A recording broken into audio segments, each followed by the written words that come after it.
मैं वही सवाल पूछ रहा हूं कि ये फिर क्यों नहीं खत्म करना चाह रहे हैं प्रेम जी, कि शहनवाज जी की बात सही है कि असल में मिल नहीं पा रहा कि कौन किसकी जगह किसको रखें, किसको हटाएं, किसको बैठाएं। भाई चुनाव तो अब 27 और देखिए 29 ही में होंगे ना, कमोबेश। देखिए पुष्कर जी, योगी आदित्यनाथ जी को हटाया जाएगा ये तय हो चुका है। कैसे हटाया जाएगा, इस पर मंथन, इस पर प्रक्रिया चल रही है।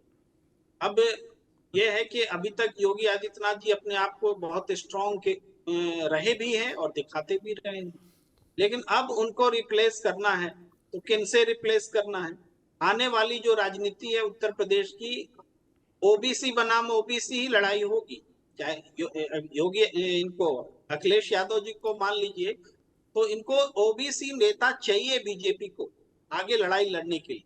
तो अभी उनको केशव प्रसाद जी दिख रहे हैं, और इसके इर्द गिर्द कैसे हो, तो देखिए एलाइज जो भी है चाहे जिस कारण से हो, वो भी केशव प्रसाद के साथ में समर्थन दिखाते हुए, शो करते हुए बाहर में दिख रहे हैं। इसका मतलब है कि योगी को कमजोर करते हुए दिख रहे हैं।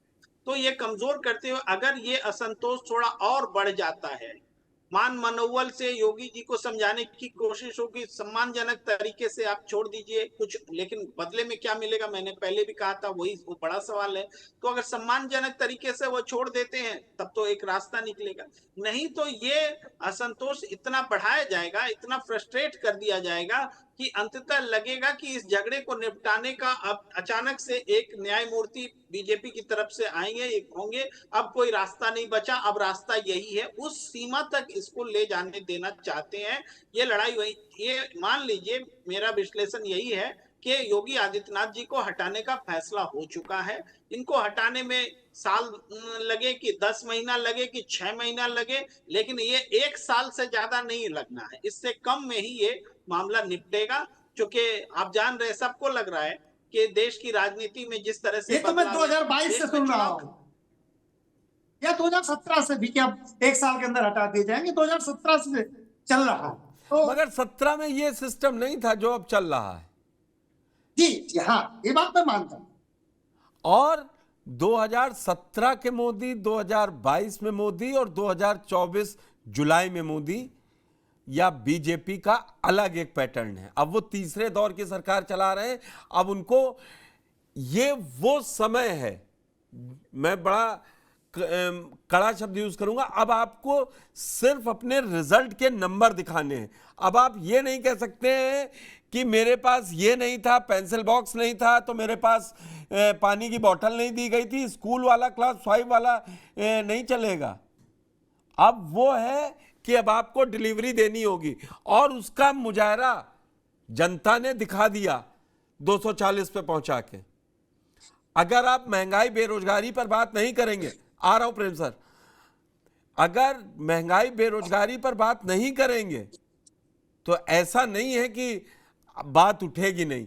केवल एक संविधान मिट जाएगा, आरक्षण खत्म कर देंगे, उस पर इतना बड़ा डिबेकल नहीं हो सकता। जी प्रेम जी, अपनी बात पूरी कीजिए। हम ये बात कह रहे हैं कि ठीक है, योगी आदित्यनाथ जी को हटाने का फैसला मन में मान लिया गया होगा, लेकिन ये चूंकि सेंटर पहले जैसा स्ट्रांग नहीं है, वहां की देश की राजनीति भी बदली है, तो ऐसा भी नहीं है कि आपने ठान लिया तो वो होकर रहेगा। जो जी जिस तरह से घटनाएं घट रही कि केशव प्रसाद अपने गठबंधन सहयोगी उनको मदद करते हुए दिख रहे हैं, दिखाना चाहते हैं, अगर इसका जवाबी एक्शन अगर योगी आदित्यनाथ कुछ इस तरह से दिखाने लगे कि वो वसुंधरा राजे जी से जाके मुलाकात करके तस्वीरें खिंचा लें, वो जाके शिवराज जी से हाथ मिला लें, वो जाके उद्धव ठाकरे से मिल लें कि हम तो व्यक्तिगत मुलाकात कर रहे थे, तो बस इतने में सटक जाएंगे वो लोग जिन्होंने ठान ली है योगी आदित्यनाथ को हटाने। ये शायद मुझे कासिम जी बढ़िया समझा पाए। ये जो चल रहा है कासिम जी, इंटरवीन वाली बात नहीं मानी कि इंटरवीन भी कर देंगे, या उस लिमिट तक आपको लग रहा है कि उससे कोई बीजेपी को बड़ा फायदा होगा? सिर्फ एक व्यक्ति को हटाने या रखने, उससे आपको नेक्स्ट, आपको जनता के बीच में जाना है ना। अब वो पुष्कर भाई बड़ा दिलचस्प है, इसको थोड़ा सा यूं समझिए। अभी अभी मेरे जहन में एक बात आई कि मतलब हटाने और बनाने से मिलेगा क्या, वही सवाल भी आपने कर दिया जो मेरे जहन में गूंज रहा था। मौर्य यूपीए क्या कहते हैं, इंडिया को गया। जी निषाद इंडिया को गया, मेनका गांधी करा दिया। छोटे छोटे से निषाद ने गोरखपुर से आगे। बिल्कुल, राममोहन निषाद ने हराया। कुर्मी कुर्मी कुर्मी जो है वो इंडिया को गया। ठाकुर इंडिया को गया, ठीक है। यादव को तो जाना ही था, मुसलमान इंडिया को गया। कुल मिला के एक बिरादरी थी आलोक भाई की जो इंटैक्ट थी पूरे चुनाव में, और उसने बड़ी संख्या में, परसेंटेज में सबसे बड़ा परसेंटेज उसका है जिसने वोट किया भारतीय जनता पार्टी। नहीं, सीएसडीएस का अच्छा। परसेंटेज कहता है कि 90% वोट जनरल कास्ट का बीजेपी को ही गया। मैं सीएसडीएस को कोट कर रहा हूं। हाँ, तो क्योंकि जनरल कास्ट कह दिया उन्होंने। उसमें उसमें वैश्य भी जनरल होता है, उसमें क्या कहते हैं क्या कहते हैं, दूसरी जो कायस भी जनरल होता है। इसमें से एक मैंने खास शब्द इस्तेमाल किया, क्षत्रिय हो। तो वो पूरे चुनाव में शुरू हो गया था। हमने मुजफ्फरनगर से जब देखना शुरू किया, उसके आखिर तक उसमें हम लोग चर्चा भी खूब करते रहे। अब सवाल ये है कि नफा नुकसान की अगर बात है तो भाई केशव मौर्य आएंगे तो क्या अपने साथ सारा मौर्य ले आएंगे, क्योंकि अब तो क्षेत्रवार डेवलप हो गया। हर क्षेत्र का एक मौर्य, हर क्षेत्र का एक निषाद, हर क्षेत्र में सैनी, हर क्षेत्र में चौहान, हर क्षेत्र में राय। अब तो मतलब क्षेत्रवाद हो गया ना, जो इस चुनाव में हमने 2024 में देखा। देखिए, न हम सफर न किसी हमनशी से निकलेगा, न हम सफर न किसी हमनशी से निकलेगा, हमारे पांव का कांटा हम ही से निकलेगा। ये चीज जो है, इसको हम और आप चर्चा कितनी भी कर लें, लेकिन बात फिर वही पहुंचेगी कि अगर ये आग लगी है तो इसमें किसी ने माचिस भी दिखाई है, किसी ने पेट्रोल भी डाला है, किसी ने इसको धक्काया भी है, और धक्काने के बाद खबरें लीक भी की हैं। योगी आदित्यनाथ का माइनस पॉइंट ये था कि वो पॉलिटिकल लोगों के टच में नहीं थे, पॉलिटिकल लोगों को भाव नहीं दिया। उत्तर प्रदेश में किसी एक आदमी का नाम कोई नहीं बता सकता है जो योगी आदित्यनाथ का करीबी हो और पॉलिटिकल हो। तो जो साजिशें हैं, उन साजिशों को वो पकड़ नहीं पा रहे थे। अब जब पकड़ा तो पल्लवी पटेल तुम आओ, उनको बुला के दोबारा बात करो, दरवाजे उन्होंने खोल अब करना दिए शुरू उन्होंने। किया। मैं आपकी बात समझ गया शहनवाज जी। आपसे मेरा सीधा सवाल यही है कि योगी आदित्यनाथ आज मतलब सेंटर ऑफ स्टोर में, या उनके सामने समस्याएं या चीजें इसलिए खड़ी हैं कि वो पॉलिटिकल नहीं थे, कि तुमको सेट कर दिया, उस मंडल के विधायक को बुला के यहाँ सेट कर दिया, उसको यहाँ निगम पट्टा दे दिया, या वो काम कर रहे थे, वो लॉ एंड ऑर्डर सुधार रहे थे। तो विपक्ष आरोप लगाता ठीक था, लेकिन जिस तरीके से अब अपने ये सवाल उठा रहे हैं, आपको पता है विधायक क्या क्या चिट्ठी लिख रहे हैं? जी, देविंदर सिंह की चिट्ठी कमजोर नहीं है। फतेह बहादुर सिंह ने कह दिया ये पुलिस मेरा एनकाउंटर करवा देगी। आज चिट्ठी आ गई, उसके हम सब लोग मायने जानते हैं कि क्या है। छापे पड़ रहे हैं वहां कैंपियरगंज में।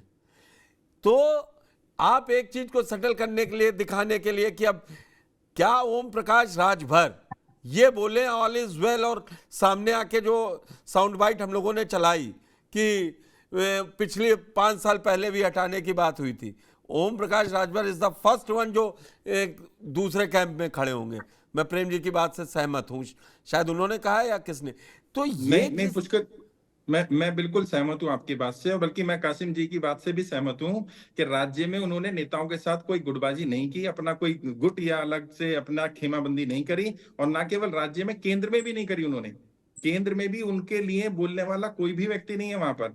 और अब समस्या क्या आ रही है, योगी जी को अगर राज्य से निकाल के केंद्र में लाया जाए तो केंद्र में भी ऐसा नहीं है कि उनका समर्थन है, बल्कि उनके विरोध में राइट, मतलब अमित शाह जी सीधा सीधा खुद खड़े हुए हैं। तो केंद्र में ला नहीं सकते, राज्य से ऑलरेडी केशव प्रसाद मौर्य जी को लगा दिया है, तो अब योगी जी का करेंगे क्या? तो ये समस्या आ गई है, और इसलिए उन्हें मतलब जो आपका सबसे बड़ा, अब फिर मैं आपसे एक सवाल इसी में ऐड कर देता हूं जी। पीएम मोदी और अमित शाह जी के बाद अगर पूरे देश भर में किसी की रैलियां हुई थी, अगर मैं गलत हूं तो सीएम योगी की हुई थी, बीजेपी के पार्टी के हिसाब से देखें। बिल्कुल उन सबसे बड़े नेता नंबर 3 में वही हैं। जेपी नड्डा साहब की भी उतनी पूछ नहीं है जितनी उनकी पूछ हो रही है। अब फिर मेरी ये नहीं समझ में आ रहा कि मतलब एक आदमी जो काम कर रहा है, जो डिलीवर कर रहा है, किसी ने दूसरी बार सत्ता में रहते, मुख्यमंत्री रहते, कांग्रेस पार्टी को नहीं जिताया। मैं यूपी के जो लगातार कांग्रेस जीती भी, या तो एनडी तिवारी हट गए, या वीरभद्र सिंह हट गए, या त्रिभुवन नारायण मिश्रा। राजनीति में यही तो होता है, अगर मेरी टीम का कोई व्यक्ति मुझसे ज्यादा काम करने लग जाए और मैं काबिल उतना नहीं हूं, तो मेरी कुर्सी को खतरा हो जाता है भाई। अच्छा, वो वाली बात है, वो वाली बात आप कह रहे हैं कि दोस्त फेल हो जाए तो दुख होता है, दोस्त फर्स्ट आ जाए तो बहुत ज्यादा दुख होता है। मैं आलोक जी की भाषा में कहलवाना चाह रहा था, वो बच्चों को पढ़ाते हैं, तो मैंने कहा ये वो बात हो गई। प्रेम जी, हट के हिंदुत्व का जो बड़ा चेहरा है वो योगी जी बन गए, वो नरेंद्र मोदी जी नहीं है अब हिंदुत्व का बड़ा चेहरा, और ये बात मोदी जी को भी पता है और बाकियों को भी पता है। प्रेम जी, एक बात और भी है, बीजेपी को नया अध्यक्ष भी मिलना है, जिसका आपने सबसे पहले अपने वक्तव्य में बात कही थी। तो ये सारी कवायद नए एक न्यू बीजेपी को भी प्रस्तुत होना होगा ना। अगला चुनाव, बड़ा चुनाव 29 में और 27 में है, अगर पूरे देश के लिहाज से देखें। मतलब 27, 28, 29 रहेंगे हिंदी पट्टी के राज्यों के। और तो अब जो अध्यक्ष आएगा, या अब वो ये इतना यूपी से इसलिए शुरू हो रहा है कि मोदी के बाद कौन वाली स्थिति आ गई अभी से। 2024 का चुनाव 4 जून को आया और हम 29 जुलाई 2024 को ये डिस्कस करने लगे, क्योंकि अब आगे अगला कौन, जैसा संजय सिंह ने भी कहा, आरोप लगाया। जी जी, देखिए पुष्कर जी, मुझे पांडे जी की वो बात सही लग रही है जो उनके भाई ने उनसे कही कि योगी आदित्यनाथ जी अगर ये यहाँ से उखड़ते हैं तो सीधे प्रधानमंत्री की तरफ जाते हैं। वो हम ये नहीं कह रहे हैं कि भावी चुनावी परिदृश्य को देखकर ये बात नहीं कह रहे हैं। देखिए, ये एक डील के तहत, समझौते के तहत ही होगा इनका हटना। तो हटना यूं ही नहीं होगा। योगी आदित्यनाथ आम नेता दूसरे जैसे नहीं कि हटा दिए और कहीं राज्यपाल बना दिए और बिठा दिए एक्टिव पॉलिटिक्स से। अरे भाई, वो उनकी अभी उम्र ही क्या है जो वो राज्यपाल बन जाएंगे जाके।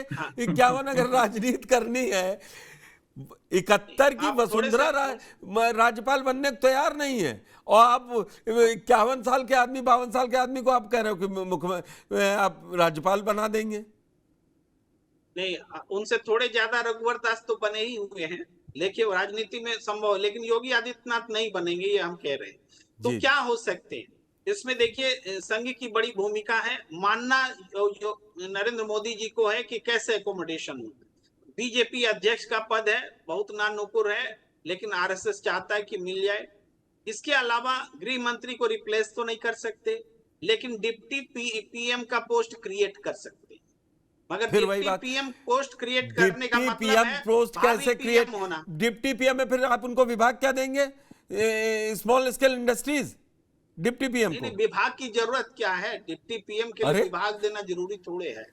हाँ, बिना सबसे पहले आप ही सवाल उठाएंगे प्रेम जी। आलोक पांडे भले ना उठाएं, शहनवाज चौधरी और प्रेम कुमार जी सबसे पहले सवाल उठाएंगे कि ये यूपी भी डुबो दिया और वहां कुछ दिया नहीं।